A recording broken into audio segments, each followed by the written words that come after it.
Bueno, ¿qué tal? Buenas tardes. Ya estamos en directo, emitiendo a través de Facebook Live, como es habitual a lo largo de las últimas semanas. Hoy tenemos una invitada muy especial. Se trata de Elena de Frutos. Bienvenida, Elena. Hola, Elena bien, es gracias. arquinómada militante, diría yo, ¿no? Y es compañera, es arquitecta, amiga, diría yo. Y bueno, para empezar un poquito a poneros en contexto un poquito sobre ella, pues Arquinómadas ya va camino de, bueno, en unos meses ya cumple 5 años, que parece que fue ayer, pero ya ha pasado un montón de tiempo. Y hace, pues justo a estas alturas, como hace 4 años, yo escribí un post con con todo el cariño, ¿no? Se titulaba 10 arquinómadas que lo van a petar en 2017 y bueno, mi intención en aquel momento era mostrar pues, que era posible crear un negocio de arquitectura fundamentado, ¿no? Y asentado en el mundo digital y sobre todo quería mostrar esos proyectos emergentes que en aquel momento estaban saliendo, ¿no? A la luz y que, bueno, sobre todo mostrar y demostrar las muchas posibilidades que abre el mundo digital, ¿no? Ya han pasado 4 años y a mí me parece admirable ver todo lo que ha creado Elena. Deciros que tiene un canal de YouTube que crece según pasan los minutos. Ya esta semana pasamos de 9.000 seguidores y bueno, yo te diría te empezaría por preguntar qué hace una arquitecta como tú en el mundo de los negocios digitales de arquitectura y sobre todo que nos cuentes un poquito pues, tu historia, ¿no, Elena? Bueno, la verdad que yo tampoco a veces me lo planteo, digo, ¿qué hago yo haciendo todo esto? Pero bueno, la verdad que como todo en la vida, pues al final los caminos se van abriendo y es lo que te toca, ¿no? Yo en el 2011 bueno, 2010 estaba estudiando oposiciones, pues estaba empezando la crisis ya más fuerte, se había acabado un poco el trabajo como haciendo pequeñas colaboraciones, pues también empecé a estudiar oposiciones. Y estudiando, pues me daba cuenta de la cantidad de cosas que el arquitecto podía ayudar a la sociedad, que podía, pues muchas cosas que ni siquiera yo sabía después de 4 años ya en la profesión, dentro de estudios de arquitectura. Y a raíz de eso, aparte de, pues eso, de hacer los exámenes y demás, me salió la oportunidad de irme a Guinea Ecuatorial. Entonces, claro, para mí vivir en África había sido siempre un sueño de toda la vida, entonces ni me lo pensé, me fui para África, estuve allí 7 años y claro, desde ahí, con mi run run de hay que compartir con la sociedad todo lo que he aprendido, hay que hacer algo, me apareció el mundo digital, la oportunidad de hacer un blog, y a partir de ahí empecé a meter cabeza, porque desde 5.000 kilómetros de distancia, claro, las opciones eran más reducidas. Y nada, pues a partir de ahí, pues ya empecé el caminillo y como no lo tenía todo nada claro, pues fui dando muchos bandazos, que es lo que he estado haciendo durante todos estos años. Tampoco no ha sido fácil, pero ha sido entretenido, porque la verdad que cada vez es como que te das cuenta de que lo vas teniendo más claro, vas teniendo todo, está todo más colocado. Y entonces estás más satisfecho con lo que haces, o por lo menos es lo que me ha pasado a mí. Bueno, tú lo estás llamando bandazos, sin embargo, para mí, porque yo lo he vivido, tu proceso, vamos a llamarle proceso en primera persona, porque empezamos casi a la vez, creo yo, ¿no? La aventura online. De hecho, tuvimos una época en la que para mí fue un momento súper divertido, porque hacíamos unos posts colaborativos, ¿no? Y me acuerdo de aquel en el que el título era Porque yo soy arquitecto. Y era muy interesante ver la visión coral de distintas personas que publicábamos el mismo día a la vez. Me acuerdo que tu post era porque soy arquitecto cuando podía haber sido notario. Y yo le llamaría proceso de evolución, porque fíjate que esto lo hablamos mucho tú y yo en privado, ¿no? Para mí es súper importante encontrar esa claridad. Entonces yo no he percibido tu evolución como bandazos, sino como una evolución personal en el momento en el que tú has ido cambiando. Es verdad que cuando estabas en África no tenía nada que ver ni tu capacidad de tiempo de dedicación al proyecto, a lo mejor, ¿no? Ni cuando ya te has venido a España. Y para mí ha sido como ese proceso de Elena evoluciona, va cambiando en el tiempo. No es lo mismo estar en África que estar aquí en España, no es lo mismo el querer compartir, que yo creo que compartimos esa visión de que los arquitectos podemos aportar mucho al mundo y a la sociedad, ¿no? Y para mí es encontrar esa claridad, ¿no? Y a partir de ahí, en cómo yo voy cambiando, ha ido evolucionando tu proyecto, porque empezaste, a lo mejor hay gente que está viendo el directo o luego la grabación, eh, empezaste con Arquisejos, ¿no? Que era como esa Sí. voluntad de compartir, creo yo. Ahí miraste y era Elena de Frutos, un proyecto como muy... lo cuento y luego yo creo que sería súper interesante ver tus comentarios, ¿no? De repente viras, decides que sea Elena de Frutos, un proyecto como muy basado en lo personal, de repente, pues pasados, no sé si como un año y pico así, de repente viras a Diario de una arquitecta. Para mí, todos los proyectos han sido como muy con un hilo conductor, porque había como mucho trabajo de la marca personal, de la relación con el diseño web y lo que tú querías comunicar. De hecho, yo tengo como sucesivos pantallazos de tus proyectos y los muestro a veces en los talleres sobre diseño web, ¿no? De cómo encontrar esa comunicación, ¿no? Y luego ya finalmente, cuando ya estás en España, como de forma muy consciente decides retomar otra vez Arquisejos, que supone indudablemente un nuevo esfuerzo de rebranding. A mí me parece muy interesante, por ejemplo, la parte de cómo has trabajado la marca, esa introducción de esas acuarelas, esos dibujos, ¿no? Que a la vez voluntariamente has elegido como un tono muy fresco, ¿no? En paralelo, en 2018 lanzas Interiorar, que en aquel momento fue, si no el primero, de los primeros congresos de arquitectura online que hubo en el sector. Cuando de repente se pusieron de moda los congresos digitales, tomas la decisión de montar Interiorar, ¿no? Y cuando ya estás pues trabajando de forma como un poco igual, Arquisejos y Interiorar, decides de forma súper consciente que tu canal principal de comunicación va a ser YouTube.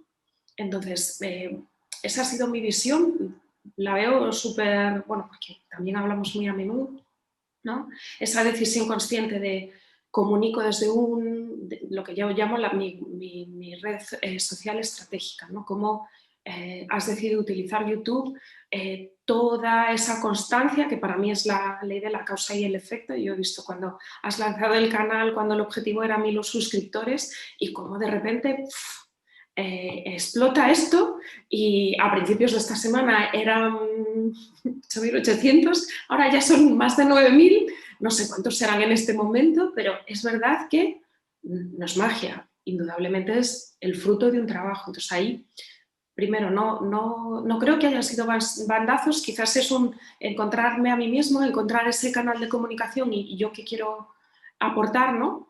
Y bueno, ahí me callo y hablas tú, ¿no? De esa evolución. Claro, sí, sí, no, estoy totalmente de acuerdo contigo. Es que al final, bueno, yo le llamo bandazos, pero es lo que tú dices, claridad, ¿no? El problema es que cuando te metes en el mundo online, en el mundo digital, como hay mucho ruido, porque son los que van a la cabeza, ¿no? Son un poco los que van abriendo camino, la información que te llega pues puede ser un poco equivocada, ¿no? Entonces, muchas veces lo primero que te dicen es que tienes que encontrar un nicho o como algo muy específico. Claro, el problema de todo eso es que si no tienes tú la claridad propia de lo que tú quieres hacer, pues ahí están los errores, que yo creo que es lo que a mí me pasó. Yo empecé con Arquisejos con la idea de enfocarlo a un arquitecto que ayuda a comprar, vender y alquilar una vivienda.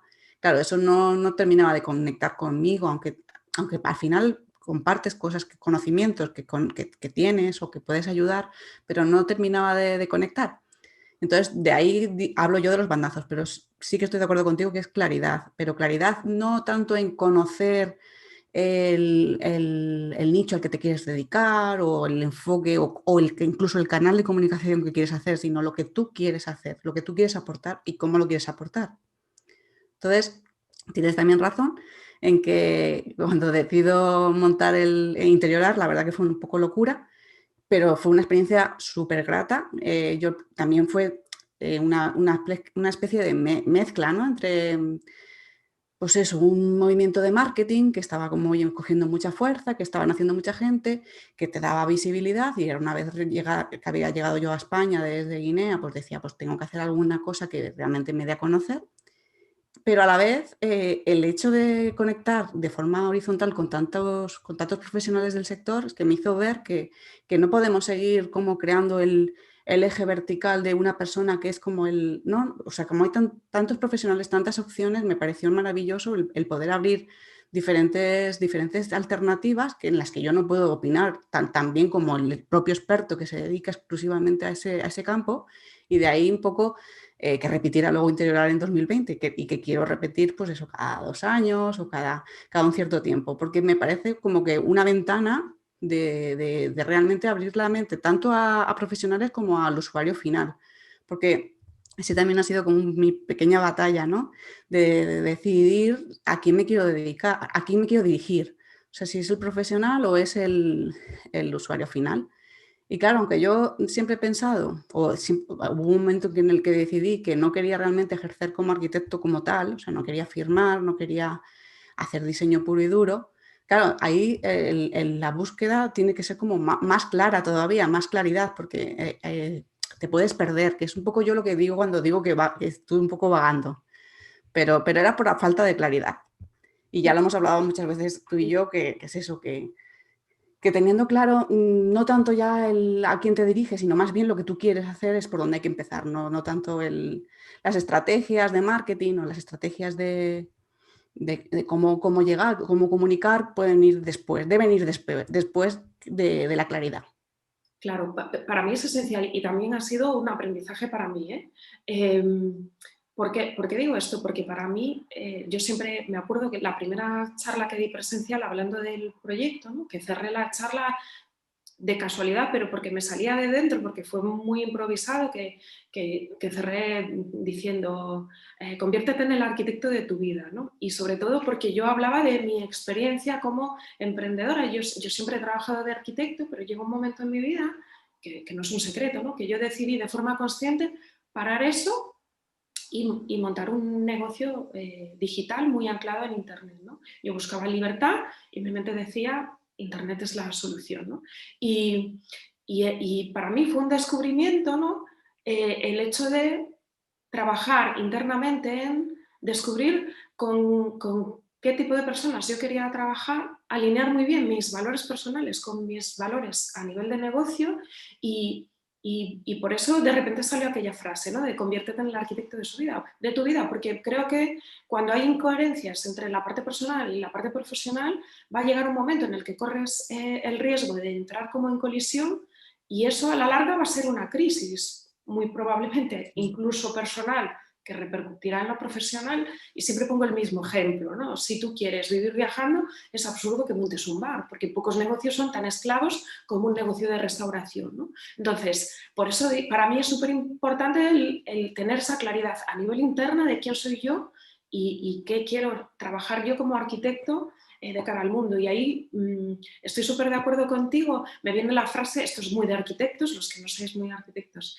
a lo mejor no lo conocéis, ¿no? Pero los arquitectos estamos cansados de conocer una frase muy famosa de Mies van der Rohe, que es un gran arquitecto del movimiento moderno, que decía que el arco de la arquitectura va del tirador a la ciudad. Pues yo creo que esto ahora ha explotado y el campo de la arquitectura puede estar muy anclado, gracias a Internet, en ese gran mundo de posibilidades que se abren a hacer un montón de cosas. Emprender negocios digitales. Hace una semana y pico leía una entrevista súper interesante, por ejemplo, en Meredes, que es una gran revista de arquitectura muy fundamentada desde la teoría, de la práctica de la arquitectura como tal, ¿no?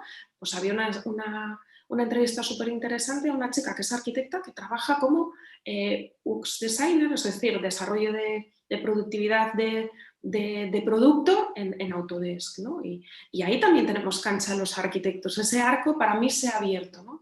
Y esa visión reduccionista de solo eres arquitecto, si te manchas de barro en las obras, este año me he manchado de barro en las obras, pero no creo que sea menos arquitecto cuando trabajo desarrollando una estrategia de marketing para lanzar una app de construcción. Es decir, creo que tenemos cancha para todos en este momento de coyuntural de crisis, ¿no?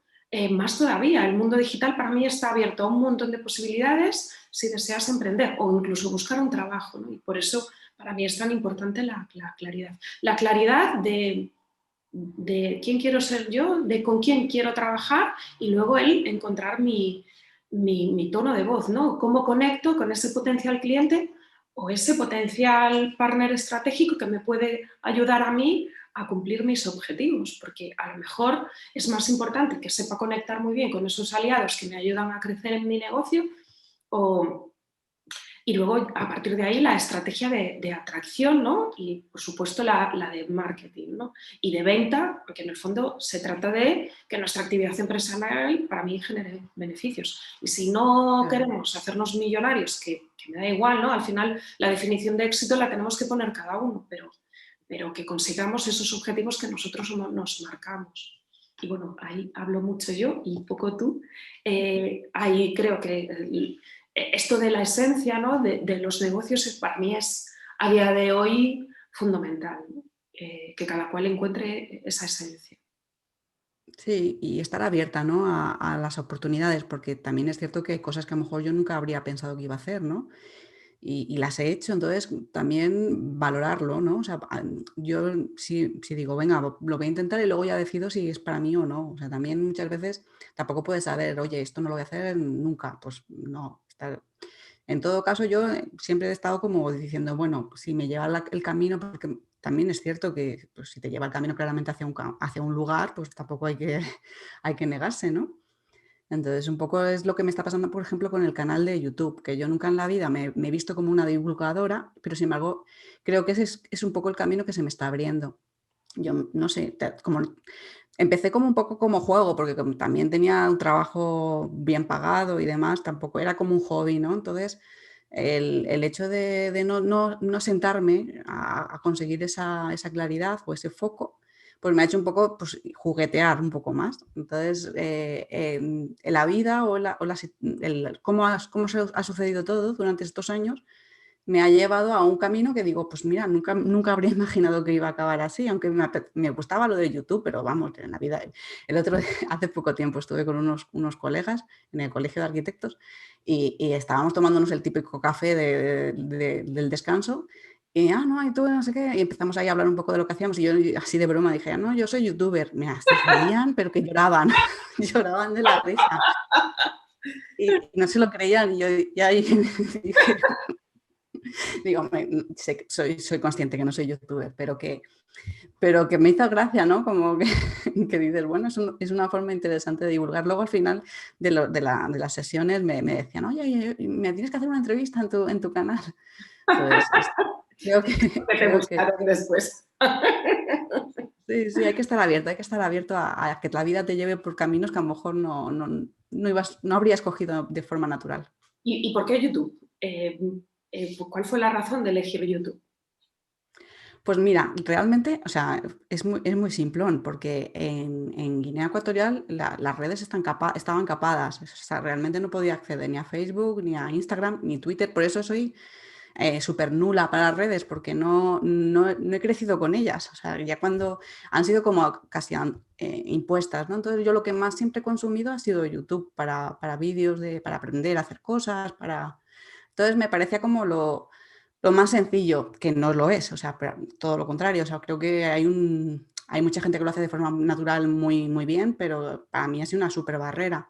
Entonces, el también retarme a salir delante de una cámara, a enfrentarme a mis miedos, a ver si puedo aportar algo realmente que sea útil, pues ha sido un aprendizaje muy fuerte. Y creo que muy mejorable, por supuesto, pero dame tiempo, dame tiempo.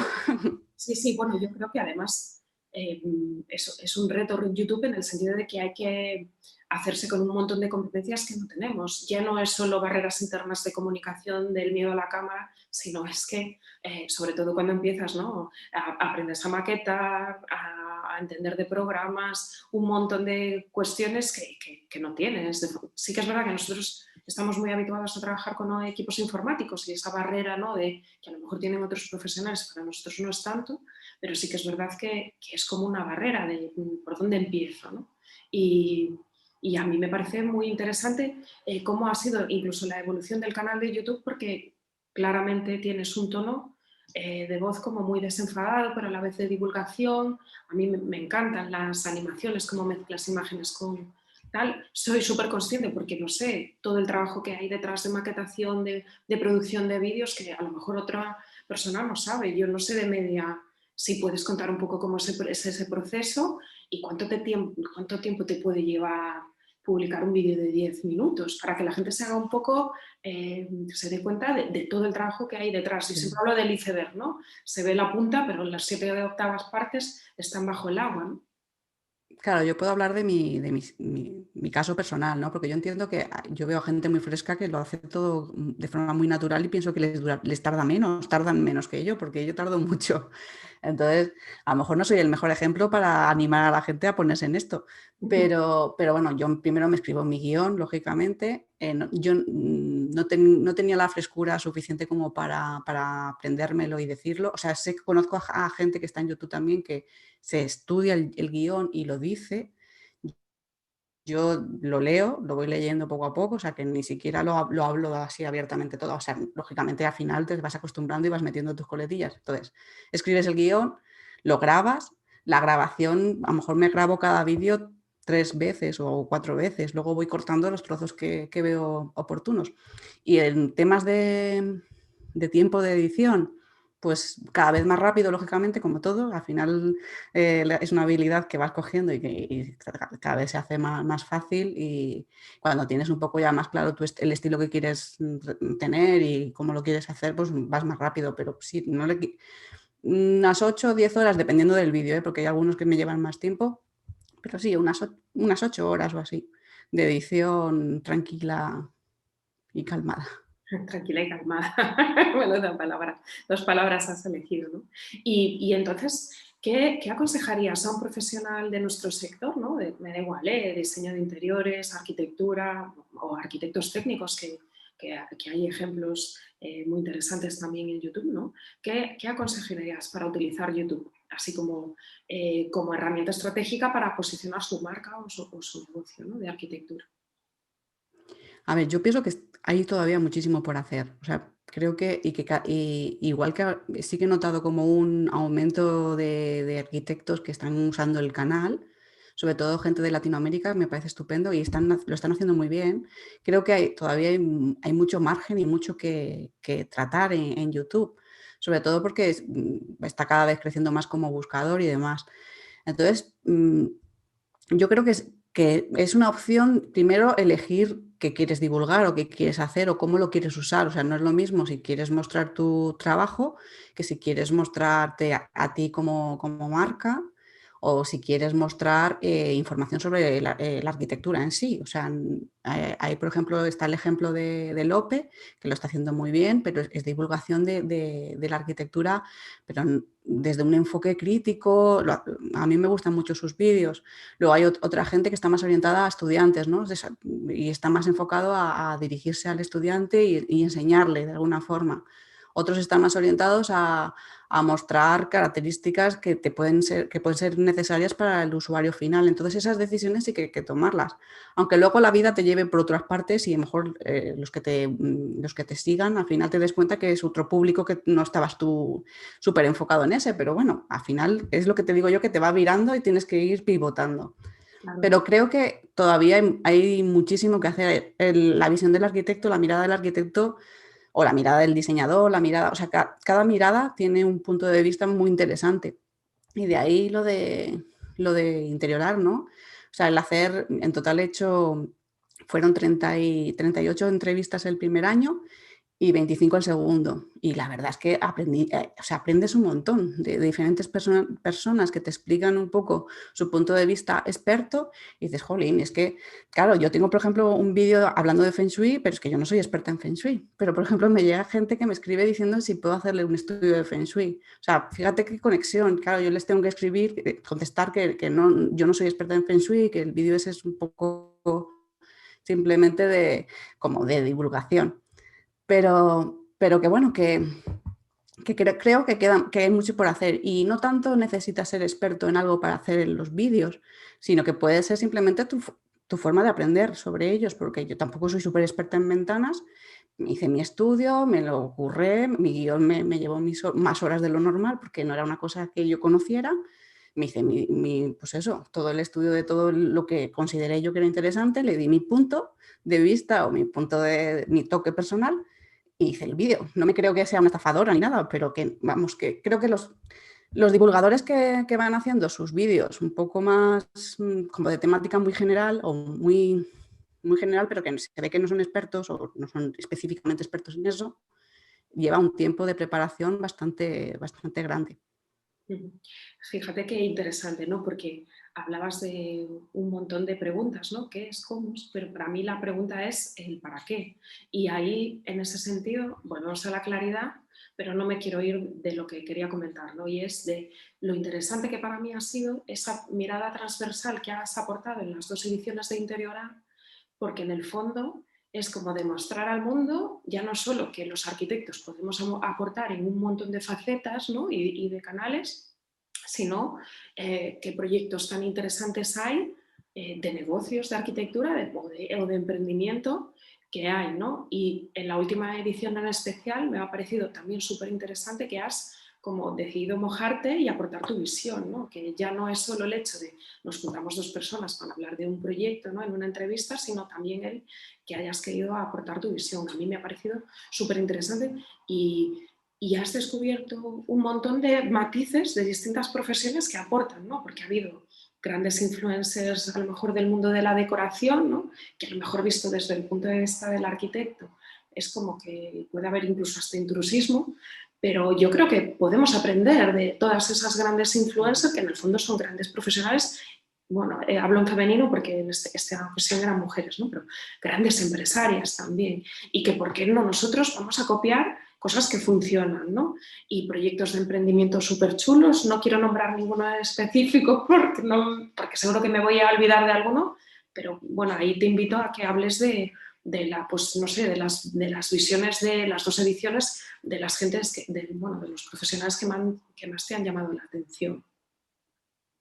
Pues a ver, eso es muy difícil, ¿eh? Porque ya te digo que o sea, realmente repetí porque me fascinó toda la experiencia y para mí fue como pues un chute de energía, de decir, "Jo", o sea, el que piensa que no tiene opciones es que se está equivocando de pleno, ¿no? Porque solamente puedes ver esos pues, 38 personas que se están dedicando a una cosa muy concreta relacionada con la arquitectura y el diseño, ¿no?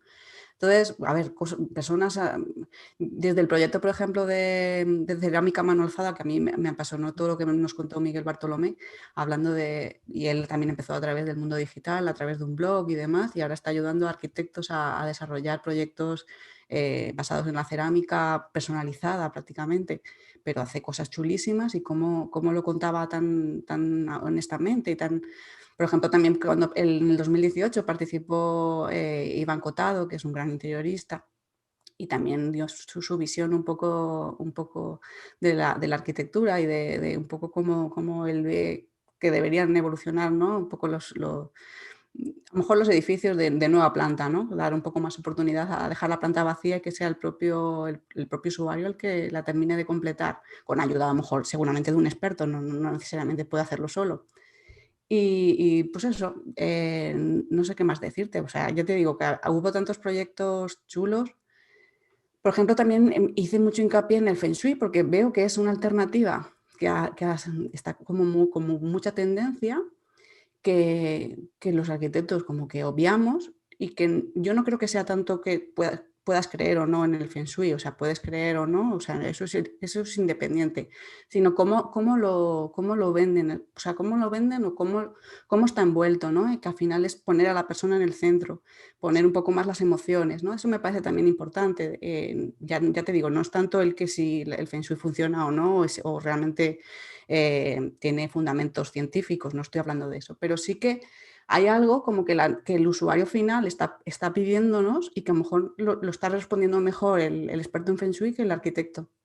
Entonces, por ejemplo, pues todo ese tipo de cosas, cuando estás metido como en tu burbuja del día, pues no te das cuenta, pero sin embargo, cuando abres la mirada a diferentes profesionales, es cuando te das cuenta de que, ostras, que quizá hay que mirar más a los lados y no tanto para adelante. Ahí te doy la razón porque quizás me da igual que le pongas el apellido de Feng Shui, que le llames Passive House. Cuando tú encuentras ese punto de diferenciación que está para mí muy conectado con quién eres tú, tu esencia, y consigues encontrar ese tono de marca, eso en lo que puede brillar tu negocio, sobre todo centrándonos, esto es muy quizás marketero, ¿no? Pero centrándonos en esa experiencia de usuario, en esa persona con la que tú quieres trabajar, a la que tú quieres ayudar, ¿no? Al final es cuando tu marca consigues claramente diferenciarla, y ahí te doy la razón. Hay miles de profesionales, pero hay también miles de opciones de diferenciación o de encontrar nuestra voz o nuestro camino, ¿no? Por eso a mí de interiorar me parece como muy de rompedor de creencias, ¿no? O cuando en nuestro sector hay como mucha mirada todavía de ¡guau, qué malo está la situación, fíjate tú, no hay trabajo! No, no, mi visión es la contraria. Sí hay trabajo, pero claro, hay que saber comunicar ese trabajo, establecer ese plan de acción, esa estrategia, ¿no? de captación de esos potenciales clientes, y sobre todo mucho centrado para mí en el para qué, ¿no? ¿Para qué quiero yo hacer esto? ¿Cómo quiero ayudar? ¿Y a quiénes quiero ayudar? Y eso podríamos personalizarlo en mil facetas y en mil proyectos distintos, ¿no? Bueno, pues Sí. a mí realmente me fascina tu visión, tu trayectoria, y me gusta mucho bueno, me ha encantado esta charla contigo, y yo creo que podemos dejarlo aquí para que tampoco se haga muy larga. Te quiero dar las gracias de corazón, ya lo sabes, Gracias a ti. y deciros que, bueno, a los comentarios que haya, por supuesto, contestaré, y os voy a dejar por ahí el link de Interiorar, por si no lo conocéis, por supuesto de Arquisejos también, pero bueno, para que veáis que hay camino, ¿no? Y para mí la visión siempre es como muy optimista a pesar de la tempestad, ¿no? Al final es que cada uno consigamos encontrar nuestro camino y nuestra voz, ¿no? Como marca o como negocio. Bueno, pues nada, Elena, lo dejamos aquí. Muchísimas gracias. Gracias a ti. Ojalá Y gracias a encontremos vosotros. más momentos de encuentro y de entendimiento a dúo o a coro, ¿no? Y bueno, Mm, os espero la semana que viene en el próximo directo, y encantadas de ayudaros en lo que podamos también, ¿no? por Buenos días, supuesto. bueno, buenos días para todos, buenas tardes para todos. Chao.